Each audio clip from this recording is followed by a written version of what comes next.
আমি বিরিয়ানি মুরগির জন্য আমি আদা বাটা, আদা রসুন এটা কিন্তু আমি ব্লেন্ডার থেকে পিস করে নিচ্ছি।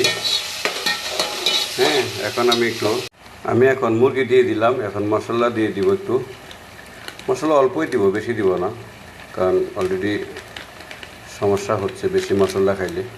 আমরা এই বিরিয়ানি মশলাটা ইউজ করতে পারি, যারা সৌদি আরব আছেন তারা এই মশলাটা কিন্তু অনেক ভালো। বিরিয়ানি মেহেরান কোম্পানির বিরিয়ানি মশলাটা খুবই ভালো।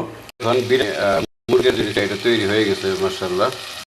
আমরা এখন বিরিয়ানি চাউলের জন্য একটু পেঁয়াজটা ভেজে নিতেছি। একটু পরে আমি আদা রসুন দিব, বাটা দিব, তারপরে চাউলটা দিব। আগে দিলে হয় কি লেগে যাবে আদা রসুন বাটা দিলে। আমি এটা একটু মুরগি চাউল বিরিয়ানির যে চাউলটা এটা একটু নেড়ে টেড়ে একটু আমি লাল করে নিব। লাল করে কিন্তু আমি পানি দিয়ে দিব।